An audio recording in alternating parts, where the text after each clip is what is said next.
It's like iCarly.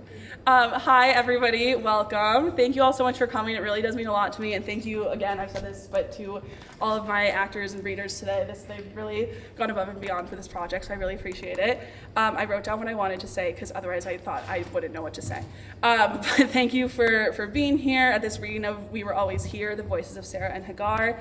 I'm Liv Rocklin, and for the past 5 months I've been working on this project, I work on this project as part of my culminating experience. I'm graduating with my master's in educational theater in colleges and communities next week. Thank you.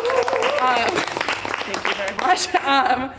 So this has been a really great way to round out my degree and do something that I was really passionate about. The script that you're about to hear all of our actors read is in the style of verbatim theater. That means that every single word that they're going to say comes directly from interviews that I've been doing with different pastors and rabbis that have been generous enough to give their time and their stories. So everything that you hear is straight from an interview. I didn't type up anything on my own. And I'm also excited to have some of those pastors, rabbis, both here in person and on the live stream. Hello, if you're live streaming in. I'm very excited to share this. So after the reading, my professor and faculty advisor, Joe, will come up here and we'll do a bit of a talk back. And I'd love to hear all of your thoughts. After that, we'll have some questions for you, as well as after like an exit survey, if you'd be willing to do that, because this really is a first draft on a work that I really want to continue to develop. So I'm really interested both to, of course, hear it out loud today, but also hear from all of you and all of you on the live stream through the form that will be sent out, your thoughts and where you think that this could go and, how I could further develop this after. But thank you again, and please enjoy.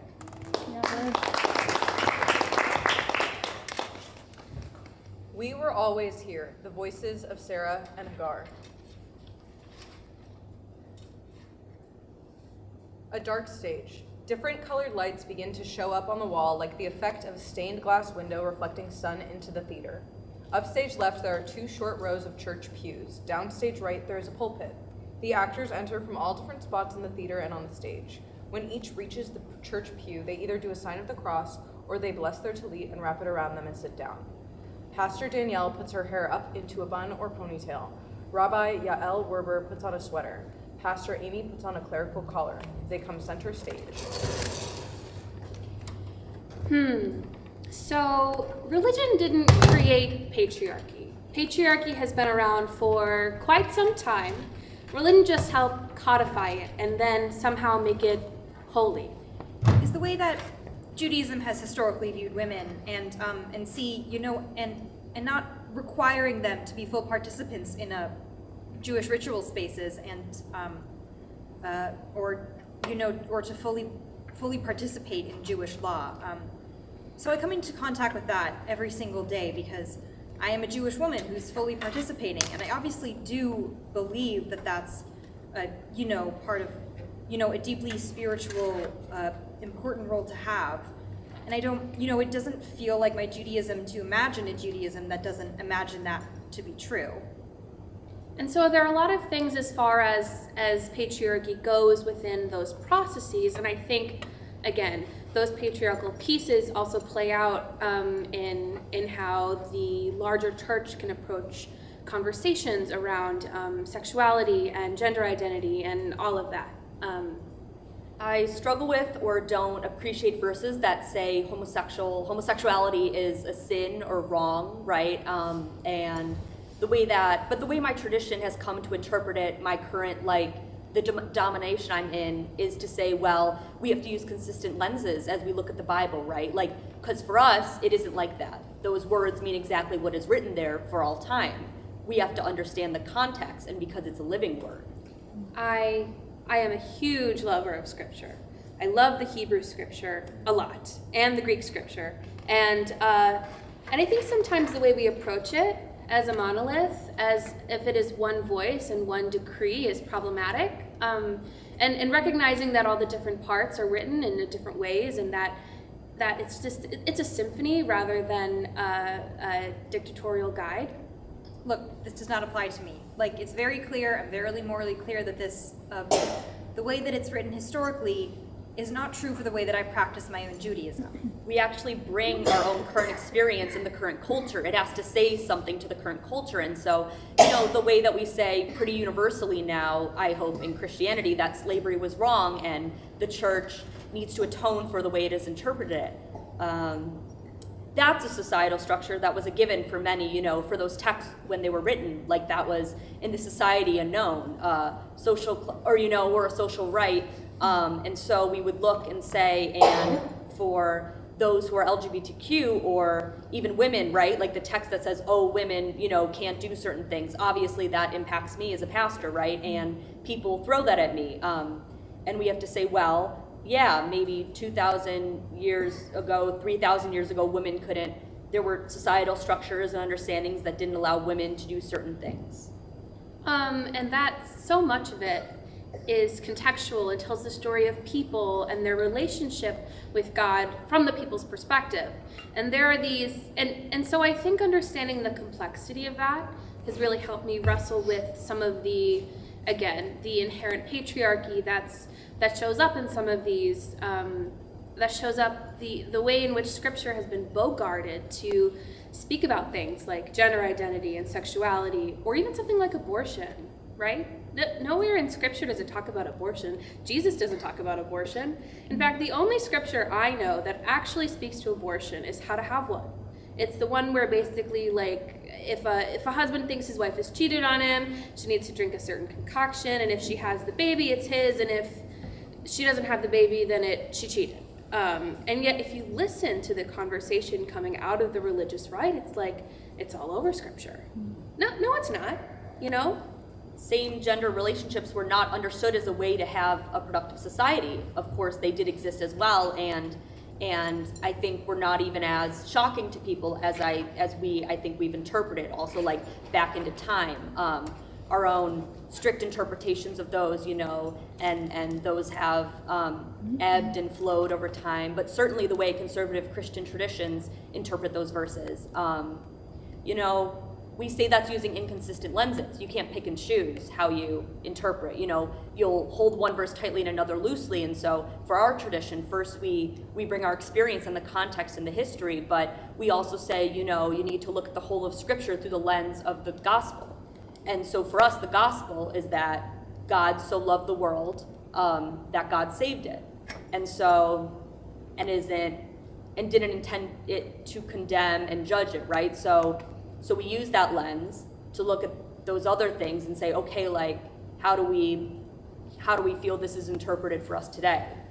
And so, like, then what do I do with it, And then the answer is that, then the goal is to be a meaningful participant in the conversation, I think to wrestle with it and struggle with it, and to remain to remain in that moral clarity.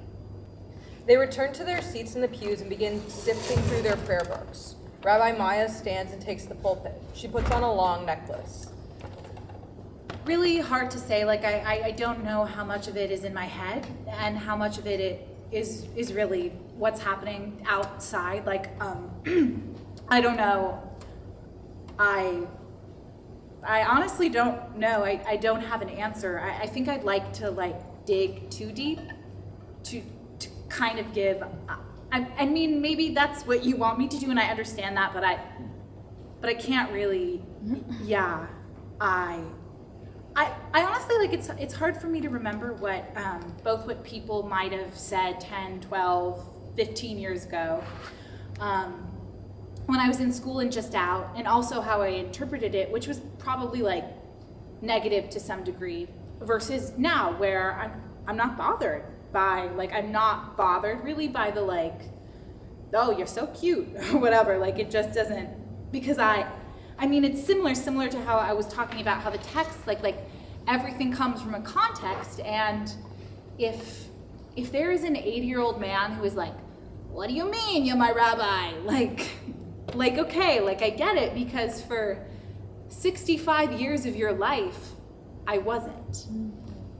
Rabbi Maya removes her glasses and brings 2 chairs center stage. Rabbi Lipoff puts on a shawl. Emily Truby Weller puts on a turtleneck. They go to the chairs in the center and sit.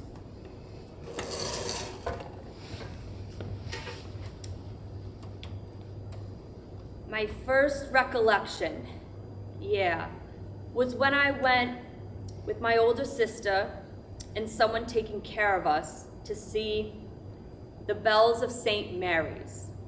I don't know if you even know the name Bing Crosby or, well, he was the most important singer in this day. And I forget her name, it'll come to me in a minute.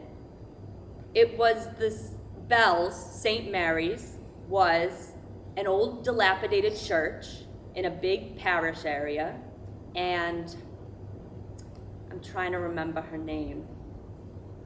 Oh, that's the only thing I don't like about being 83. It comes back if you don't think about it. Yes, okay. So I grew up in a family that did not attend religious services regularly until I was about 10 or 11 years old. But when I was younger, my parents went through a period where we did visit some churches as they were kind of considering whether or not to attend a church. And so we had visited a church, and I am not sure why this was the question that I had, but I remember on the way home from the service, sitting in the back seat of the car and asking my parents, who were both in the front seat of the car, if God was a man or a woman. The nun, who was a very famous actress, and she had on the original habits, and the face was so gorgeous, and I guess piece of it was I wanted to look like her. I had huge glasses and started out feeling inferior, and I'm just getting over it. But she, in the movies, did everything. I was 6 years old that I knew I wanted to do. Tommy was being picked on because he couldn't play baseball. So she went out and bought a book and taught herself and then him how to play baseball. I'd do that in a minute. She fed those who came by, always had extra food in the refrigerator and always had something to feed somebody if they came in hungry. She was talking of a husband and wife that were fighting so much they wanted to get a divorce, and I didn't know the Catholic approach, 6 years old, I didn't know that stuff, but I knew that they really loved each other and they should not get a divorce. She knew it too, and she brought them back together, and on and on. And my parents, not being particularly religious people themselves, especially at the time, sort of like sputtered and like tried to figure out how to answer. Every once in a while, she would go into this little room with what I saw was a plus sign. I just learned addition, and there was the addition sign on the wall. And she got down on her knees, and she touched her head and her chest and her shoulders, and she talked to God. And I, at the age of 6, for more than a year, had been talking to God. And I never told anybody about it, because I thought they'd make fun of me. Oh, Ingrid Bergman, that's the name. And their response was that God wasn't really a man or a woman, but that God is love. She got down on her knees and she said, "Oh God," so I knew she was talking to God. And when she got up, she did this thing again. And she walked out, and I thought she did this, it must mean good luck in movies, and somebody ought to tell them that the addition sign, that one line, the crossbar of the addition sign, was too high. I went home to my grandfather. I can smell his beard as I tell you. And he said Russian. He said, "Tell me, mein Kind, my child, what do you want to be when you grow up?" And I easily said, "A nun." My dad, was the only one that wasn't an Orthodox Jew. He was one of the Reform. He jumped up, ran into the kitchen, and shouted to his son, "I told ya, if you didn't give her kosher food, she wouldn't know she was Jewish." And so I think I was probably about 4 years old at the time.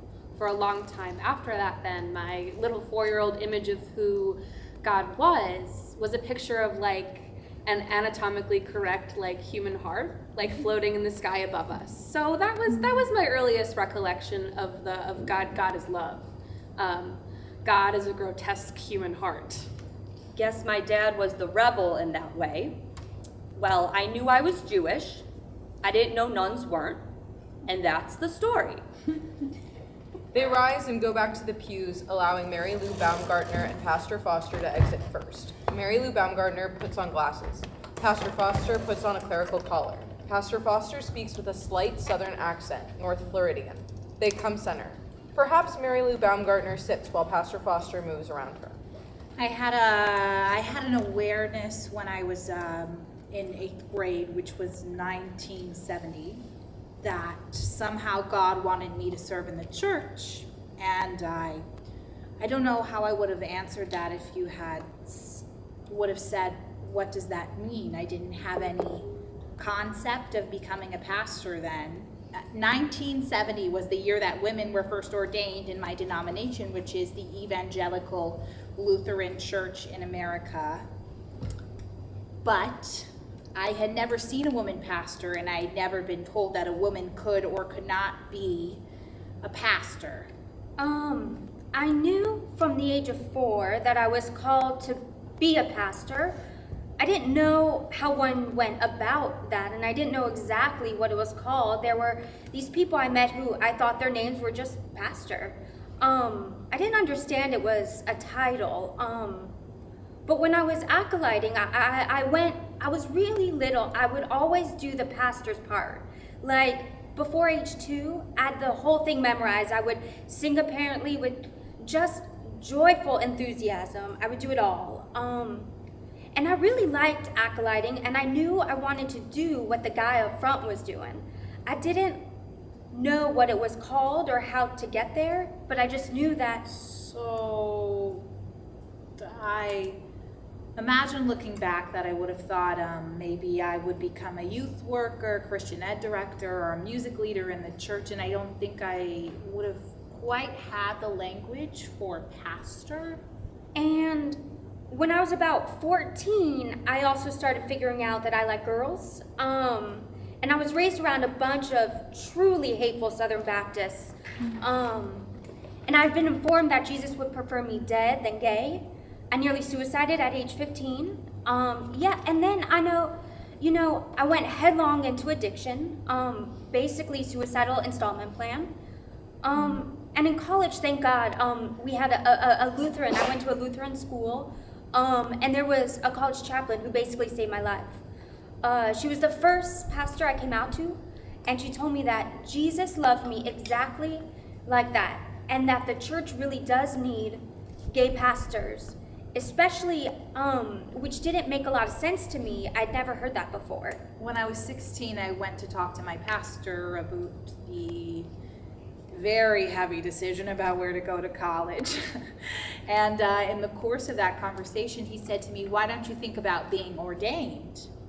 And so that was a seminal moment for moving in that direction, more specifically than just serving God in the church as I had previously understood. I hit bottom my senior year of college, and I called her, and I'll never forget this. She said to me, God uses broken things, broken grain to become our bread, the broken body of Jesus to save us, and God can use you too. I'll never forget that, and it helped me basically not have a death of despair. They return to the pews. Rabbi Lippoff stands from the back row of the pews. She does not leave to deliver the following. The other actors do not look at her.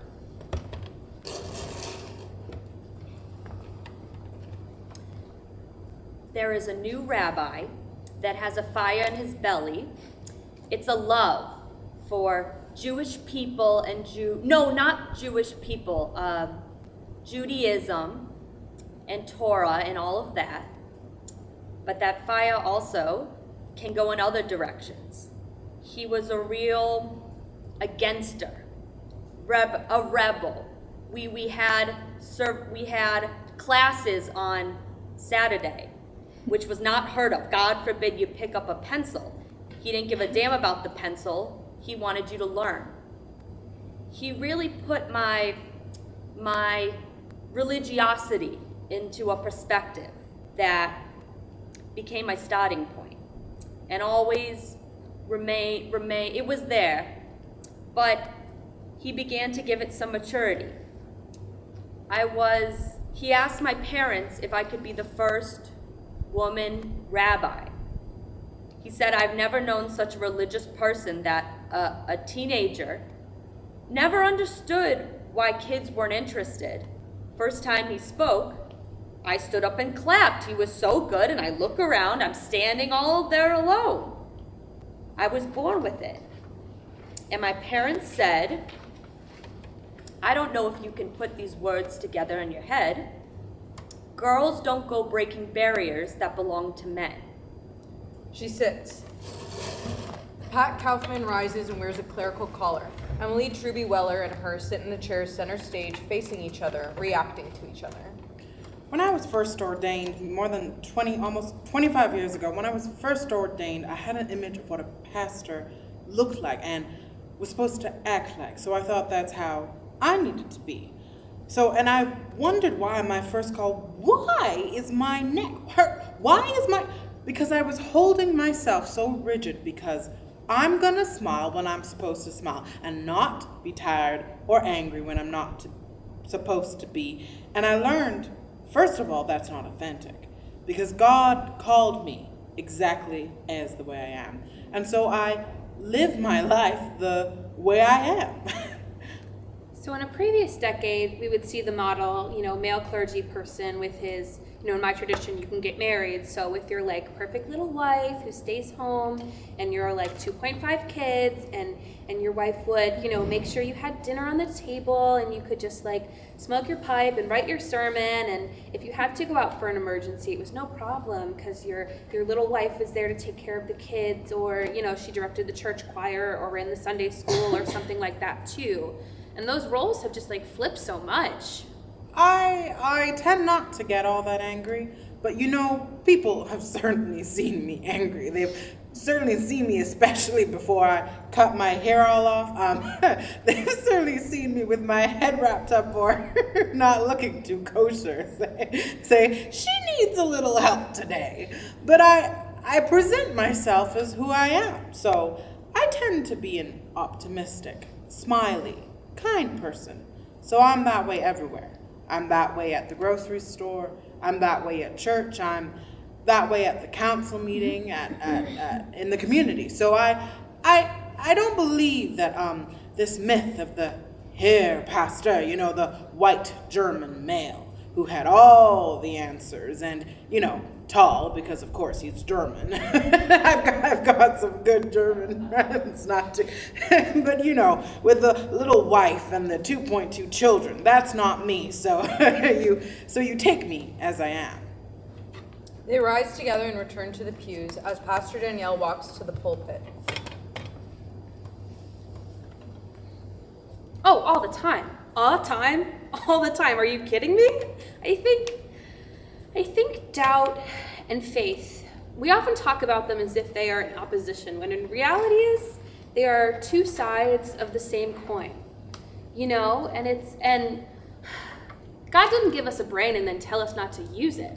And I think those moments of doubt can lead us into deeper faith, can lead us into deeper revelation of kind of what God is up to and how we're called to live in the world and kind of the complexities of faith. So I think there's a piece there. The big one I think about, I was on internship and I remember leading worship and I was sitting up front while everybody was singing and I'm looking at everyone and I just got overwhelmed by this feeling of oh my gosh, what if this is all for nothing? What if this is all made up? What if we have it all wrong? What does this look like? And I came to the conclusion where I said, you know what? When I come to die, if all of this is I die and I realize, yep, absolutely, this is all the right path. I have my faith. It was makes sense. This is where I'm going. Awesome. And if I come to die and that's not the case, I will still have lived a life for something more than myself. I will still have lived a life that's rooted in love. I will still have lived a life that matters and has value. And I will have been and continue to be connected. And so, anyway, I just, and I think, and that's the moment, like I have lots of moments of questioning and doubt, but at the end of the day, it's all worthwhile because this is the way I want to live my life. This is good. And I'm thankful for it. So, yeah. Pastor Danielle leaves the pulpit and moves the 2 chairs downstage center to the end of the stage. Pastor Foster and Rabbi Lipoff sit in the seats. Pastor Foster holding a Holy Bible and Rabbi Lipoff holds the Mishka Tefillah, the Reformed prayer book. My daughter died in 2020. No, I'm sorry, 2022. She was diagnosed in 2020. July 2nd, 2020, she died, and between COVID and cancer, time just kind of is very different for me now. I'm a very different person now, because she was, she was my baby, and she was 19 years old when she died, and I miss her every moment, and the grief is unbearable, and the habits of faith, attending to the gifts of faith, and the way that the church over thousands of years has created these liturgies and these prayers. I haven't had to go out and create from whole cloth something for myself. I've simply been able to, I recently lost a grandchild, so I have 9 now instead of 10. Lost a grandchild by his own hand, freshman at college, and he jumped. I didn't think, God, where are you? Because I don't think it's a God who's gonna take care of me personally, the finest sermon. And I say that only because it was put on the front of the rabbi's sermon book, and I gave it a couple times, and no question, it was the best I could do was, hey, Rabbi, where's your God now? when she died, before she died, her pastor, a friend of mine, came and did prayers for the dying. When she died, he did prayers for the dead. The funeral, my daughter planned her whole funeral, and it was exactly as she would have wanted it. I didn't plan it at all. People prayed for us. People responded with concrete acts of love and service.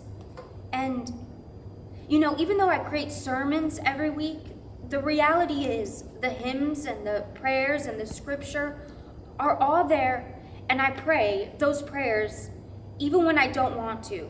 I pray those prayers especially when I have no idea what to say.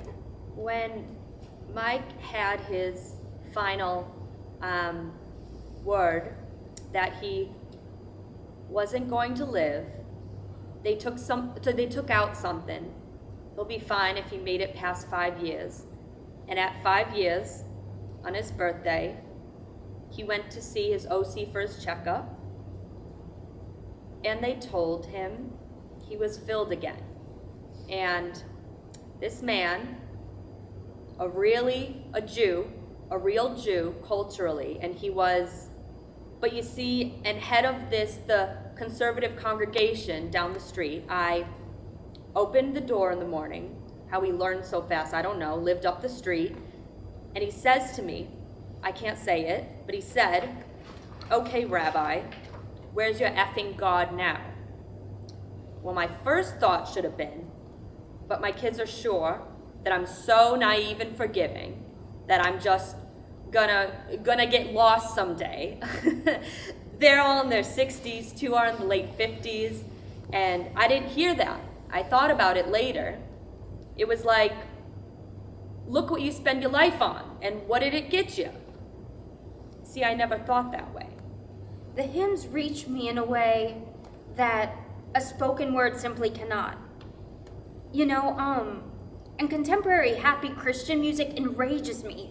Now, it just pisses me off because it's so sack and sweet and shallow and just a load of crap. But when you sing, Amazing Grace or Blessed Assurance or Softly and Tenderly like these old hymns, there's something substantial to them. And it gets in there in a way nothing else can. And I wrote a whole sermon about it. And I told my congregation that God was everywhere, in my strength, in our love for each other. No, I have never, ever lost my faith or my love of Judaism. That doesn't mean I think we're better than any other, but damn it, we are different. I've confronted drug dealers. I have helped arrest people who are engaging in domestic violence. I put my body between large men who are beating up small women. Willing to take the blows, I've been arrested protesting the police. I had been, called to be a clergy liaison for the NYPD. So my faith has taken me places I never thought I would go, to do things I never thought I would do, with a strength and a power that is beyond my own. But enduring the death of my only child is not something I can do on my own. It is not something I'm particularly interested in surviving from day to day. But if God is going to inflict me with life, which seems to be the case, I might as well try to do something that helps somebody else. They return to the pews, bringing the chairs back to center. Rabbi Yael Werber and Liz rise. Liz wraps a headscarf loosely around her hair and puts on a cardigan. They both walk down stage center. My path to the clergy, if you look at it from a bird's eye view, makes a ton of sense. As I said at the beginning, I'm a person who has always strongly identified with being Jewish. I've always strongly identified as someone who really wants to seek joy within Judaism and help others seek joy within Judaism as well, and it guided a lot of my decisions growing up. However, if you looked at it from the perspective of where I just was in my life right before seeking the clergy, would have said, this doesn't make any sense at all. So the joke answer that I give is that I started in academia, and I decided that being an Orthodox female rabbi was going to be easier than trying to get a job in English literature, so I switched careers. And that is not entirely untrue. So I had grown up, as I said, going to Jewish day school my whole life, feeling very connected to Judaism, feeling like that it was a core part of my identity, and through college really sought ways to make that part of how I was creating community and really and sort of how I was creating myself as a human being. So there was a fellowship for conservative Jewish student leaders, and I did that fellowship, but I sort of continued to desire a larger focus of Judaism in my life. So in college, I became more Orthodox because that was the community that was showing up every day and sort of choosing Judaism, choosing to do Judaism in their life every day. But at the same time, I spent a lot of time learning about texts and narratives and trying to keep my Judaism sort of to the side of my research, and it kept creeping back in. So that's sort of the community I found myself in, and then I continued in that community post-college, and so I sort of lived in the Orthodox world in New York City, and I became Orthodox myself. I wore skirts and I kept kosher, and of course in New York it's quite easy to do so, but I created my whole community around the Orthodox community, so much so that I got married when I was about 24, 25, something like that, and lived in the Orthodox world and had a Jewish life in the Orthodox world until that marriage went very badly and I had to leave. So once I left, I sort of decided that I needed to take the total opposite approach. Like I needed to go as far away from Judaism as I could, or at least, in a way, I mean, again, I was still who I was, so it wasn't like I went and decided to become Christian. And I kept being the person who says like, okay, well, I'm not going to focus that much on it. I'm just going to let it slip in here and there.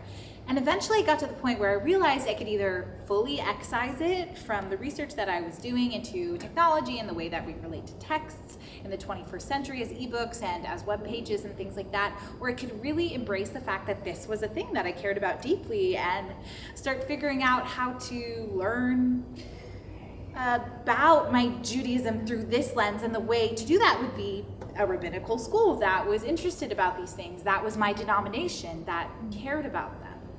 So I decided to go to nursing school because I thought it fit who I was pretty well. I'm really good under pressure. I like being with people in intense moments.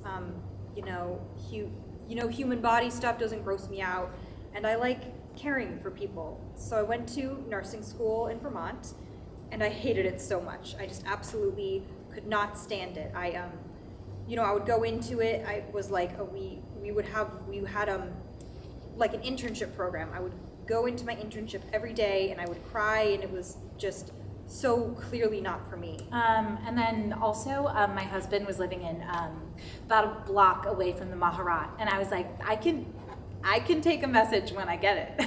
At that point, it was much more a question of why did I want to learn the things that rabbis learned. I was less curious, I think, about the kind of rabbi I was going to be afterwards, and much more interested in rabbinical school. And during that internship, I developed a close relationship with a family of a man, an older man, probably 99 even, quite elderly man who was dying in the hospital. And I sat with his family for a long period of time as he was passing away, and really made a real connection with them.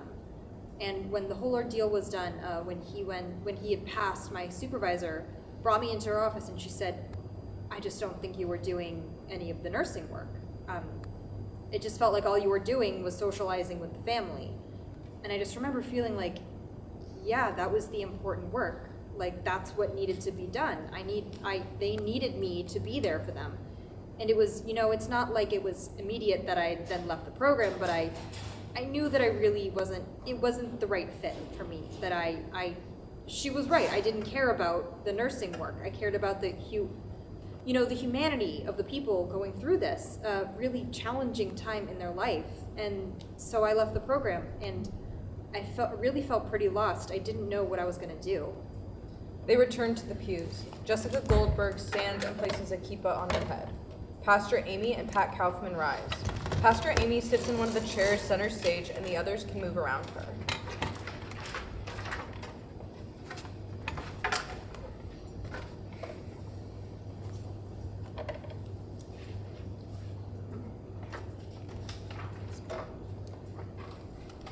Every day we complained about something happening in the school, and part of that was gendered in, definitely. It could be a little bit of a boys' club in some ways. There was some spaces that were kind of, more geared towards men, or even only men were invited. In some moments, which was very strange. I remember in seminary there was this one professor she was the ministry and context person, or the contextual eds who were preparing us for like life on the ground in ministry, and she would always say things like,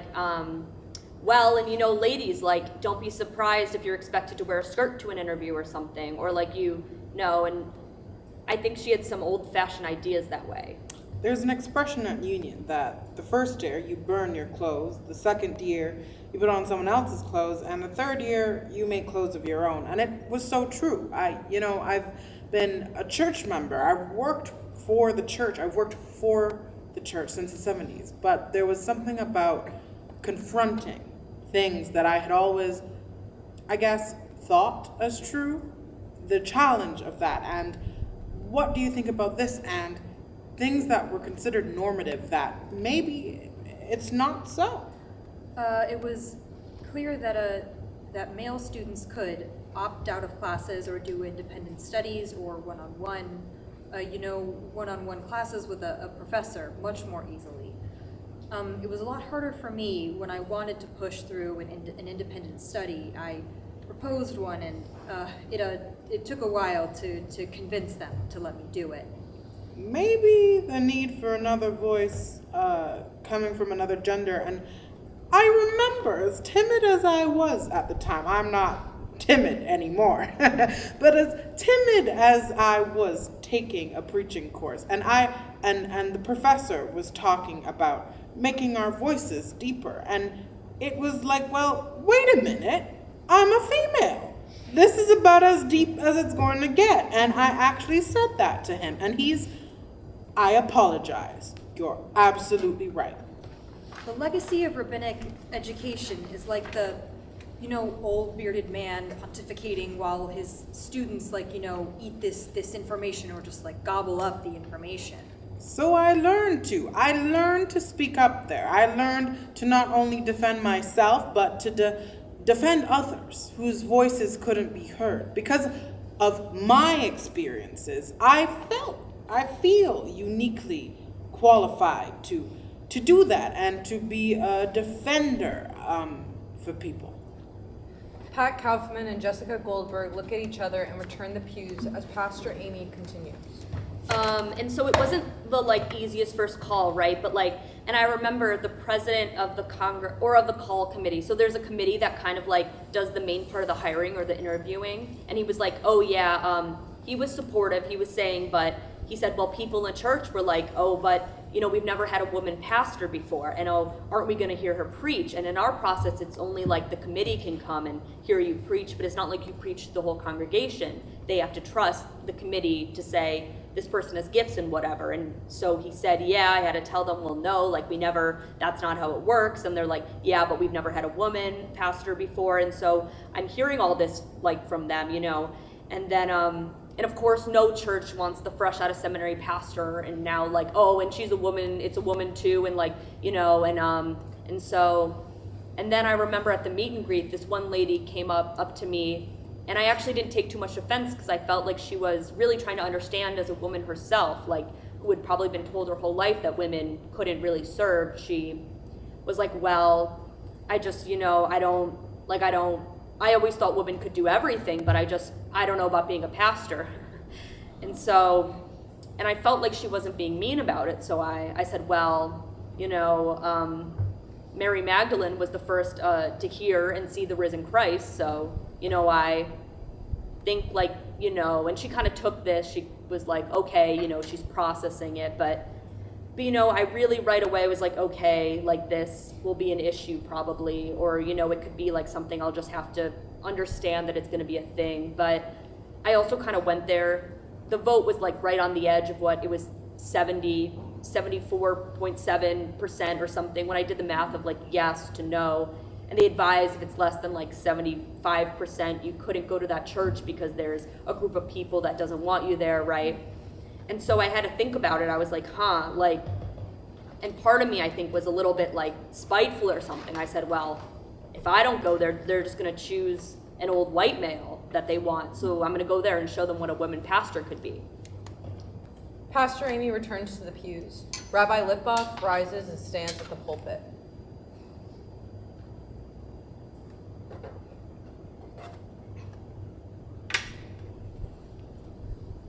When I got the job, the guy who was the head of it came into my office because, he was 6 months the interim, and came in and said, okay, you were voted unanimously last night. Now let's see what you're going to do with being head rabbi. And he said it the way I said it, not, let's see what you're going to do, but I dare you. Because people did not want women, and the congregation was in trouble. And now someone said, now we've done it, we got a woman, we'll be closed in 6 months. And I walked into the sanctuary where all my religiosity could come out whether anybody cared or not. And I'd never seen the back of it, back of the bima. When I say bima, what I'm talking about. Okay, I want to make sure you do. And I opened one closet, one door, and it has robes for the choir. Don't wear them anymore. The next one had all the books for the high holy days. We now have a different book. And I open a third, and it is a urinal. I begin to laugh. So when I realized that, I opened up 2 more. There is no regular bathroom. I walked out, and this sanctuary is 5 floors high with a big, gorgeous stone. And my laughter went all the way up and down. When I showed it to the next rabbi, 22 years later, she didn't laugh. She said, well, we'll take care of this right now. Difference between the beginning of, or maybe I was just a little shy. I used to run out to go to my office, and luckily I'm a camel. I didn't have to go very often, but that's a funny story. Rabbi Lipoff leaves the pulpit as Mary Lou Baumgartner rises to head towards it. As they pass each other, they greet each other with a warm touch of some sort. Mary Lou Baumgartner stands at the pulpit. I continue to experience sexism in my salary, or lack thereof. I've been swatted on the behind by 70-year-old men when I was 30. There were 2 people who left the congregation I currently serve in when they heard I was coming, because they didn't want to have a woman, which was a blessing for me because I didn't need to struggle with them. I've had a few times when colleagues have done something that felt like they thought I couldn't do something. Early, probably within my first year, I was going to have a funeral for a former pastor of the church I was serving who had been in a nursing home, and the service was going to be at the nursing home, and I met with the pastor to decide who was doing what in the service, and he began the service and kept going. So I mean, I've had a few. I've been in ministry for 33 years, or I should say I've been ordained for 33 years, so in ministry for probably 37, 39, something like that, with seminary and internship. So relatively few and nothing life-threatening, but and less so now. There are more women, and of course, as I'm older and I'm more experienced, I had a bishop describe to new pastors the responsibilities of the people that worked for him, and he talked about the girls in his office. So, you know, I've experienced it. I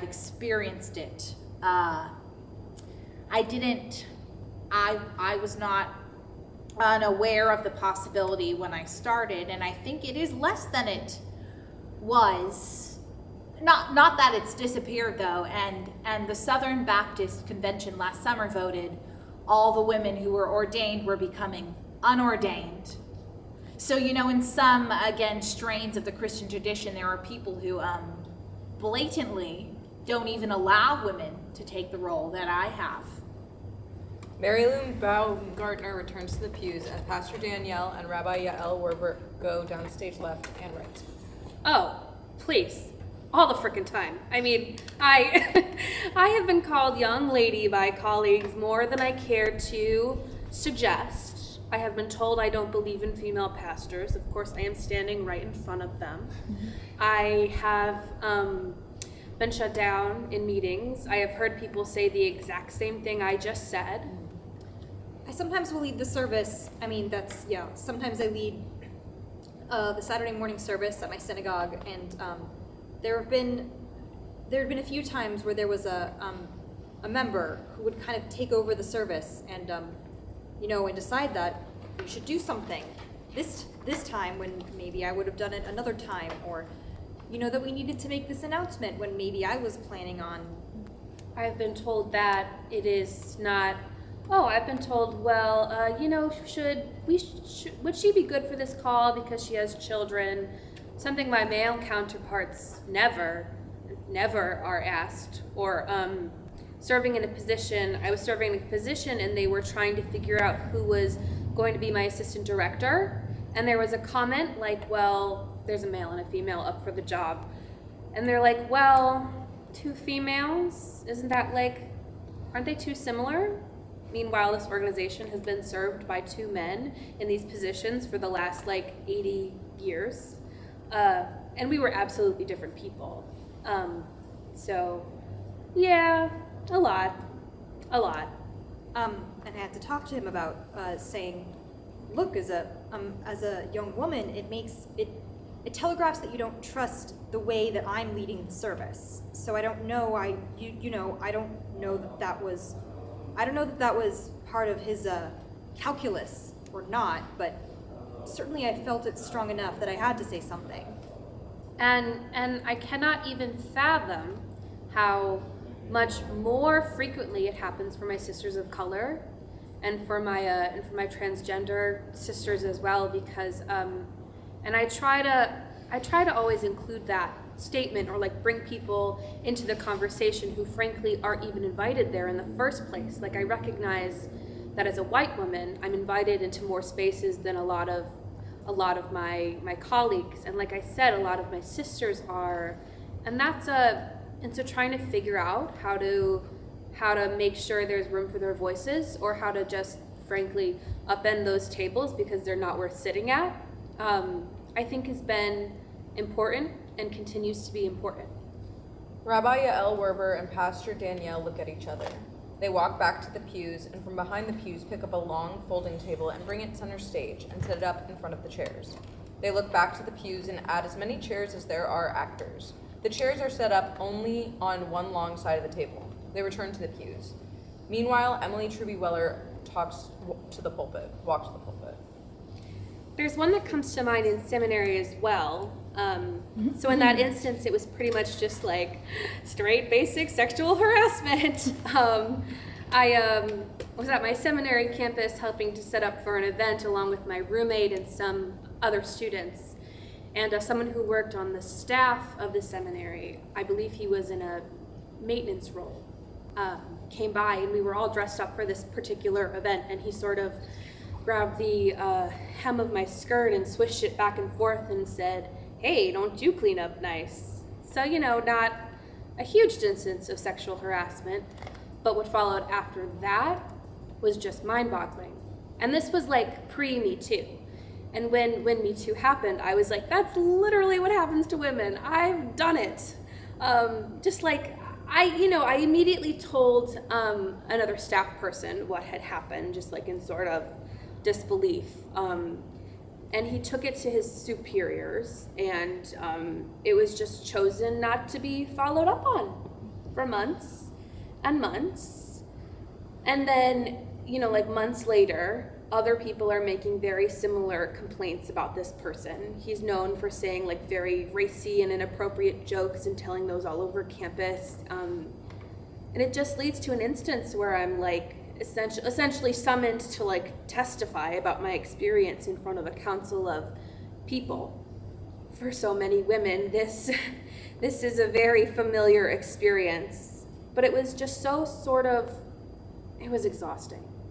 I was already really having a lot of trouble keeping up on the workload. Plus, I always worked 2 or 3 different part-time jobs while I was in seminary to help make ends meet. And I was just burdened between the workload, between trying to work on the side, between maybe trying to eat and sleep and have a friend, and then to add this mental burden of processing this, and more so processing what happened after it, on top of it, and seeing that people within my own religious institution who I should be able to trust, some of whom I had looked up to and admired, just did not believe me and did not handle the situation well. That really hurt, And then there's a number of other instances as a clergy person, legitimate, I'm in my clerical collar and a skirt. Old man walks into my office "Hey, you look sexy, pastor." I can't believe that this is something that would cross someone's mind to say. So many of those kind of little incidents on the side. But yeah, it happened. It happens regularly to some extent. She walks by the table and looks at it, but returns to the pews. Pat Kaufman and Pastor Foster move to the front rows of the pews. They do not rise, but the other actors look at them and listen to the following.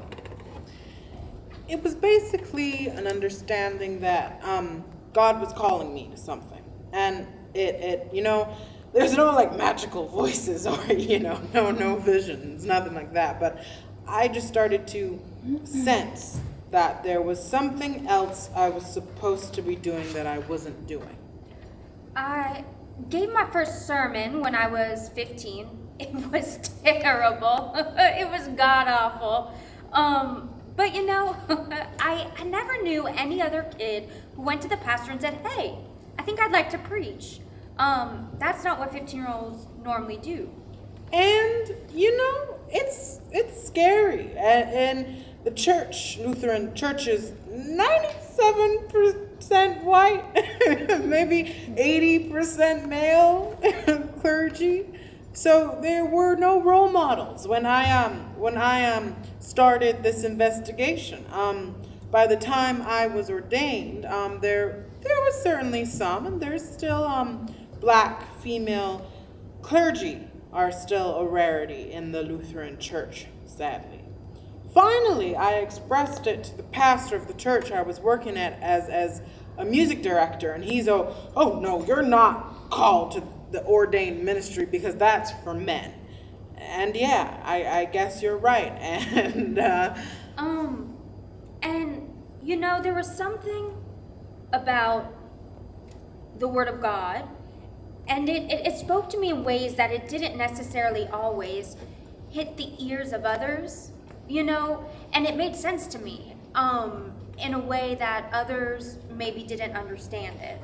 What I've since said to other people, all it meant was that I was in the wrong community. Because when I left the conservative Missouri Synod Church to attend the more liberal evangelical Lutheran church, my call was affirmed. And people said, yeah, we see that you have the gifts and the talent for ministry. And even with that, it still took me years to actually cross the threshold of the seminary steps. It still took years. Liz rises and takes the pulpit. The entire idea of Orthodox women calling themselves a word that begins with R, whether it's rabbi or rabbinit or rabbah or whatever you're going to land on it, has been like such a festival of drama, I guess. It's so frustrating to see this, what feels like a massive outcry against like the wild idea that maybe women can learn Torah and have an opinion about it. And it's one of those things that I find so incredibly frustrating because like unlike some of the things that like actually frustrate me, there's just like so little base it on. Like it's such an uninteresting debate. It's just like this question of like, but we've never done it this way, but the tradition, the Masorah, chas v'shalom, heaven forfend, we allow this to happen. And the fact that it has so little grounding is what makes it so utterly uninteresting to me. And also there are so many assumptions about who I am, what kind of person I would be, what kind of like, what I care about. And it really flattens all of us to be like, oh, you're at Maharat, so you're like this. And it's like, no, I'm myself and I'm like this. Liz walks to the table and confidently sits down in the first seat. Pastor Foster takes the pulpit, and Emily Truby Weller removes a chair from the table and sits in it downstage left. Well, I'm a lesbian, and there's active groups that write legislation against me in particular. I'm a woman, and so my uterus is better regulated than AR-15s. Just as a human being, it's politicized because of right-wing white nationalism, white supremacy, supremacists have taken over Christianity in a lot of places. Oh man, to be honest, that's like a daily thing, which I think is like probably, at least for me, the only honest way to relate to faith in something that can't be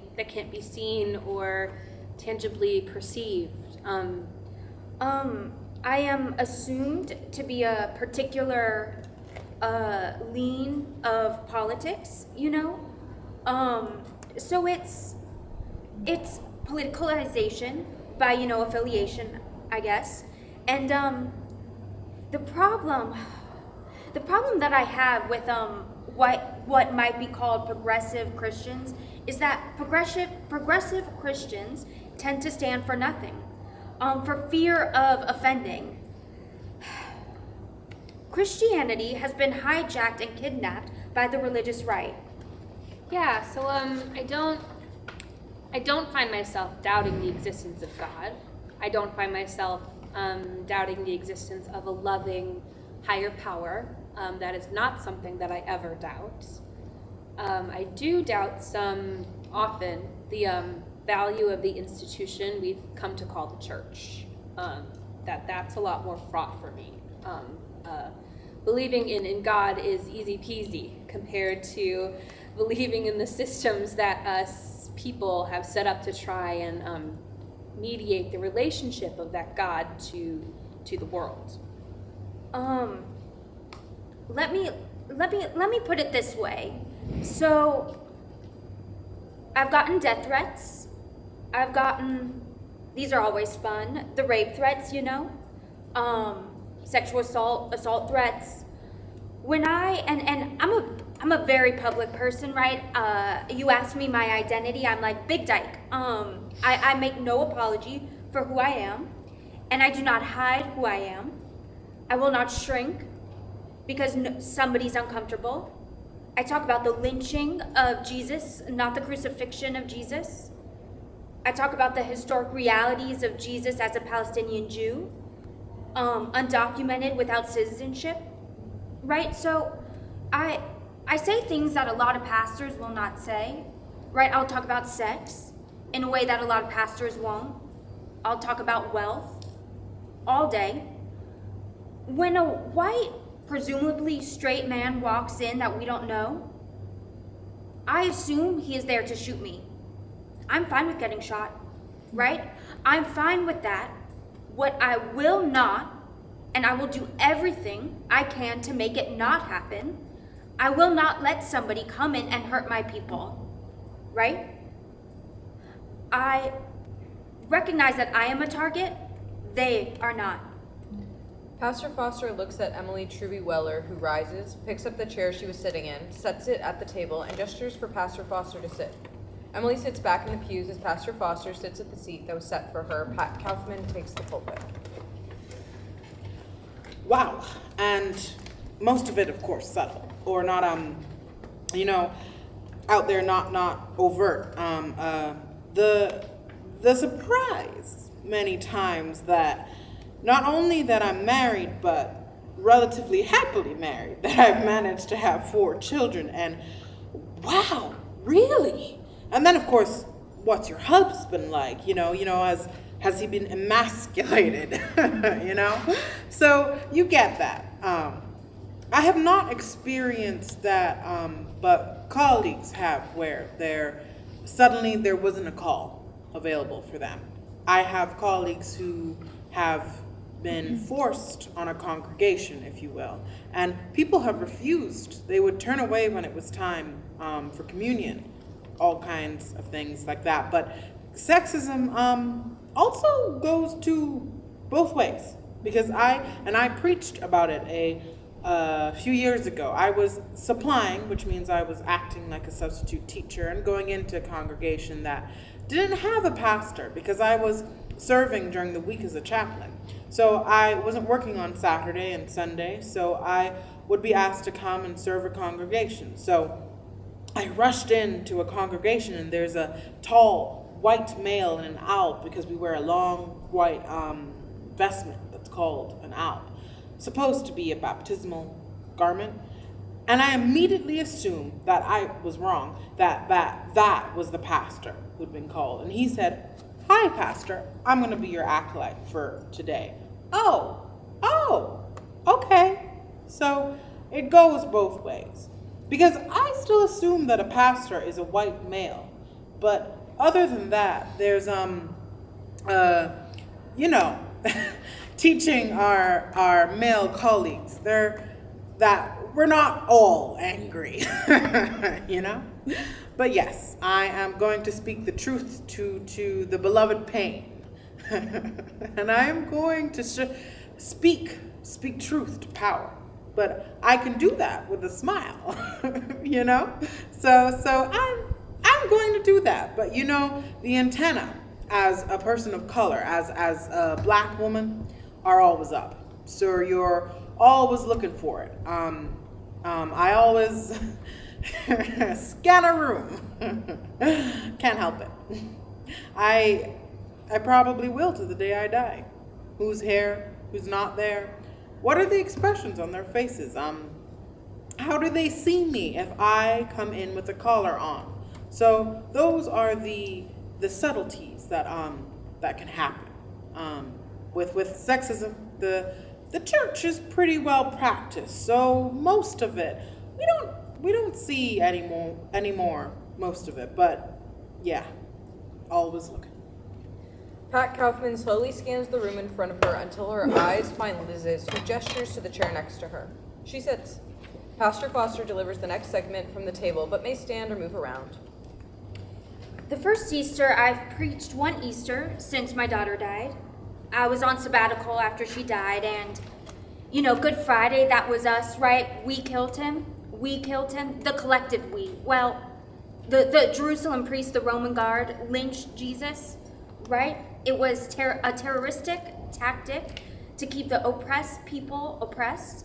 So then Easter comes, right? God cheats.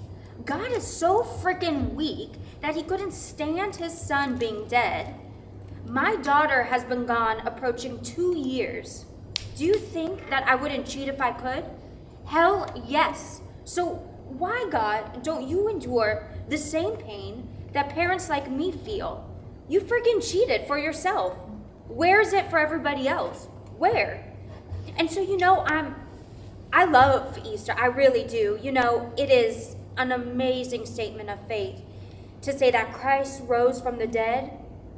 But at the same time, it's like, I want to say, fuck you, God. You fucking cheated. You know? Why do you get to do that and none of the rest of us do? And so, you know, if I ever get to heaven, I'm going to be like, why did my daughter have to endure my beautiful daughter? Why did she have to endure that? Why didn't you do something? Something. She sits. Jessica Goldberg rises and begins delivering her next piece as she moves to take a seat. Liz remains at the table, but all the actors may now listen and acknowledge what is going on for the rest of the show. Women have only been ordained as rabbis since the late 70s, early 80s. So like in a way I'm like part of like only the second generation of women rabbis, depending on how you define a generation. Like my teachers in rabbinical school, who are women, were among the first women to be ordained in their respective movements.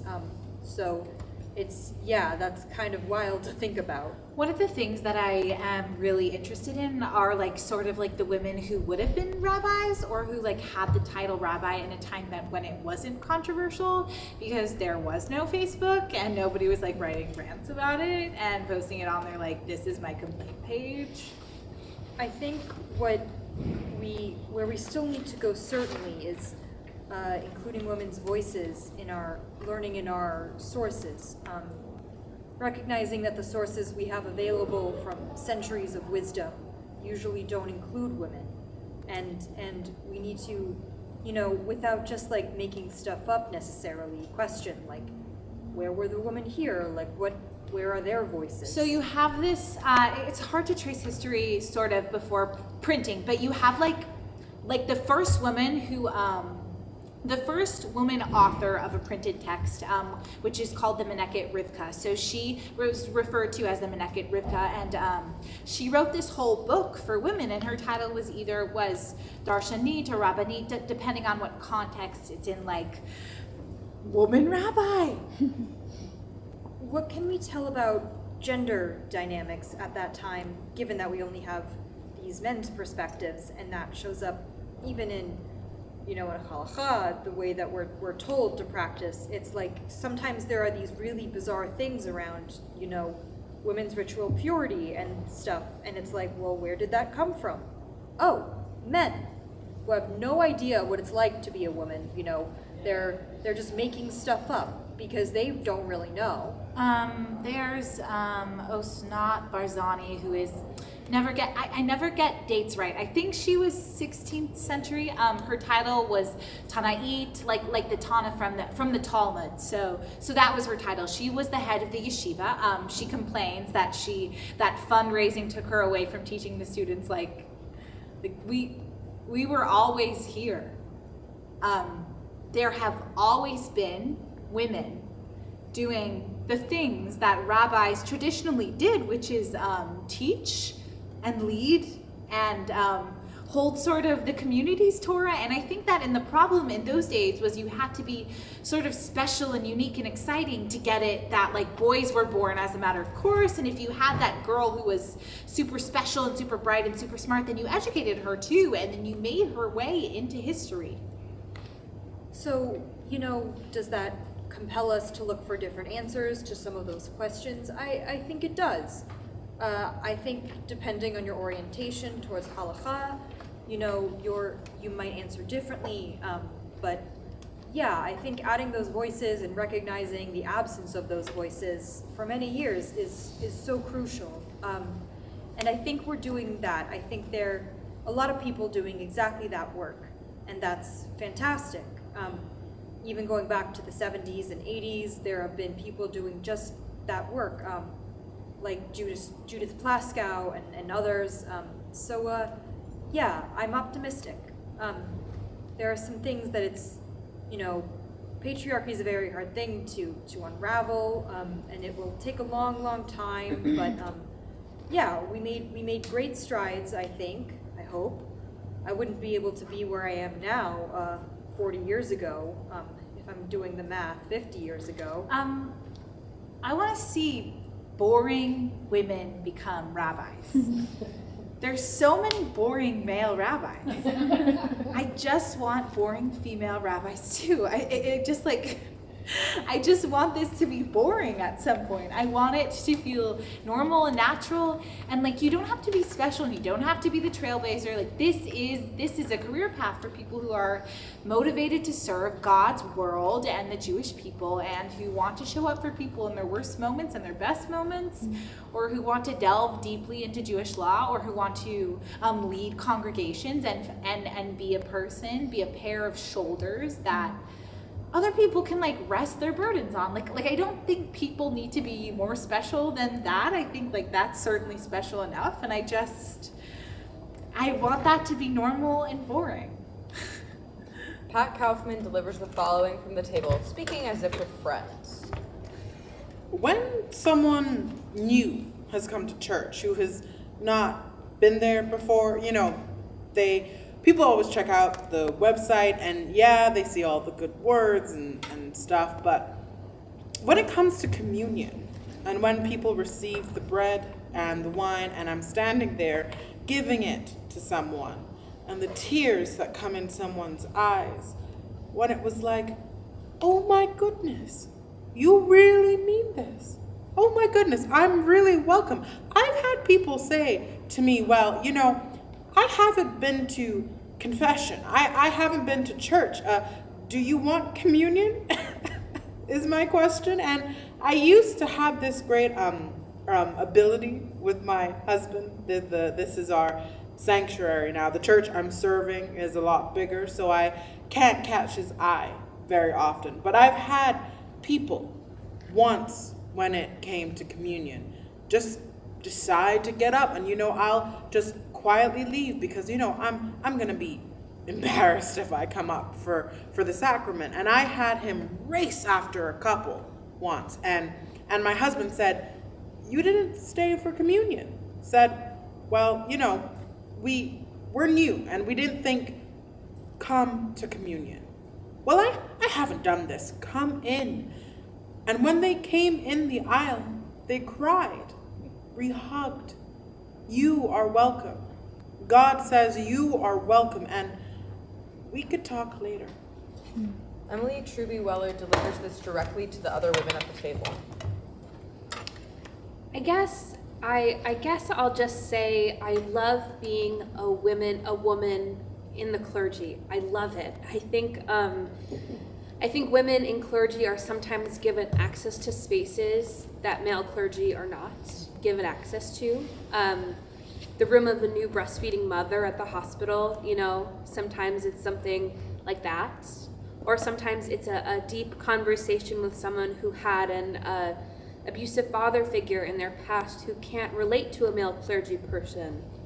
Or sometimes it's someone who's looking for, they themselves are not a clergy person, but they're looking for models of female leadership. So I love being a woman in the clergy, even though sometimes it's just mind-boggling to serve in a role that a huge chunk of society still thinks should not even exist. So, but I love it. I love holding that tension together. So, yeah. All remaining actors in the pews join the table. The following is delivered directly to the audience, but as a collective in the same world as each other on stage. Now, as a woman and as a openly lesbian woman, I've actually had a lot more success moving to different congregations. I'm in my third call now. But not everybody's had my experience. And coming to queer folks, we changed the policy in 2009, but people had been working on that for like 40 years before that happened. It took a long time. I knew almost everybody who had been defrocked, right? They'd been outed and defrocked. And so I was, I stand solidly on the shoulders of these wonderful saints who came before us. And now, the funny thing is, there's all these queer as a catch-all, queer pastors and queer seminarians, and they're walking around like they just deserve to be here. And it's like, do you have any idea what I went through? What my family risked, what we did? They're like, no, I'm just here. It's like, know your history. Know your history. So it's been interesting, a lot of people going into ordained ministry are queer, and it's like, well, yeah, for whatever reason, people keep telling us that God hates us, and we kind of go, really, you sure? And with that, the kind of contested faith, it's a very different reality. You really have to know your stuff and be able to claim it, So what does that liberation look like? What does that liberation look like? What does that mutuality look like? So much of our religion still operates within systems that come out of, again, patriarchal European foundations. No matter where they've spread, that's some of the foundational theology that has planted the foundations of these churches, and it goes wildly unexamined, and that's problematic. It's incredibly problematic. Even we still really exist in these modernist paradigms as if progress is the great goal, and I don't know that is. And I think the church is shifting, and some people, you'll read articles that say the mainline church is dying, the church is dying. No, it's just changing, because that's what it does. That's what every religion does. That's what every faith practice does. Yeah, the church is going through a shift, there's some theories who say, every 500 years it does, right? I don't know how exact that is, but we can definitely feel the shifting, those of us who are part of the institution, and, and I think a lot is going to change just because it has to. And maybe as we change, we can shed some of the things that keep us from truly being faithful and following that commandment to love one another as I have loved you. Maybe my hope and goal for our presence in this world is that the world might be freer, more liberated, more deeply loved. I think there's still a feeling that women and people of color and LGBTQ people are not always offered the best job, or not always offered the jobs that like a white male pastor is, or you always go through that. having to reflect every time you interview and they say no, like, was it because my gifts weren't really matching someone else's, or was it because of whatever my identity, right? And so I hope we find ways in the church to change those kind of structures and to make it more equitable, I think. And it can feel overwhelming because we live in such a global society, and it's like, how do we, the way we live here and now, how does that affect people halfway around the world when we see these horrors and think like, I don't know what to do, and it can lead to this paralysis in faith. But I think doing justice in your corner of the world, loving the people in your corner of the world, dismantling systems in your corner of the world is in fact contributing to this larger fabric, this larger arc of liberation that we're working for or we're working toward. So that's my hope. Nothing big, just the little things. That, and one day I'd love to serve a congregation where all the light switches are in the same place. The white lights fade as the stained glass window effects return and each woman leaves the stage. Rabbi Maya stays at the table looking around. A final soft spotlight on Rabbi Maya.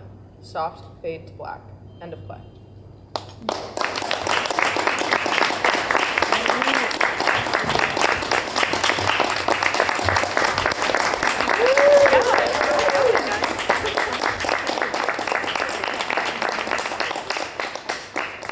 Thank you all very much. Amy, when does Julie need the theater? Like 8 minutes. Yeah. When does Julie need the theater? Yeah. Yeah. Go. Great. Just want to make sure. All right. Also, we'll have a little circle. Okay, so you ready? Yeah. Can we? How about we all? Can we get another round of applause for the actor? And also a round of applause for Liv.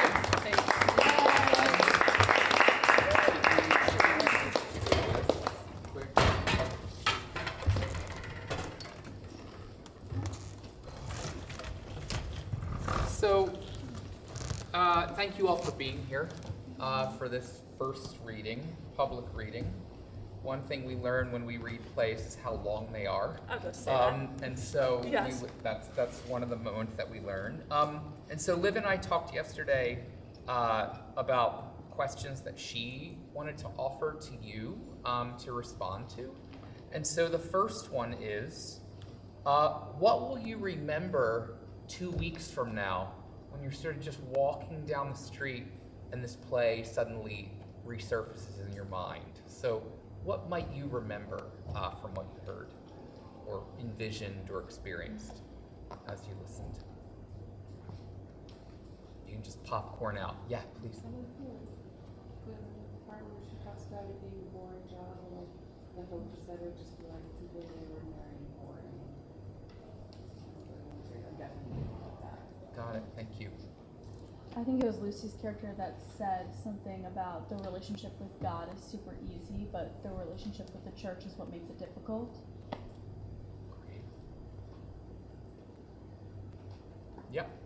There's a duet between the two characters who like lost a family member recently, and that one I found really, really powerful. Yeah. The giant anatomical parts. Yeah. Yeah. I think that's not authentic. God called me exactly the way I am. Landed for me. Yeah. In that reading. Yeah, please. In our first reading and then now again,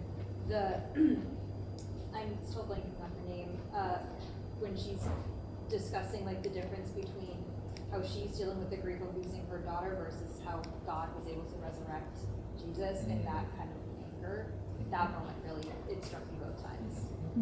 Thank you. Yeah. A lot of things like with the overall theme of just like safety and feeling unsafe are gonna hit me, like the Me Too comments, the comments about every time I see a white man who's presenting as a straight person, I think I could be, getting shot. Just anything that kind of made things feel really tangible like that will stick with me. Thank you.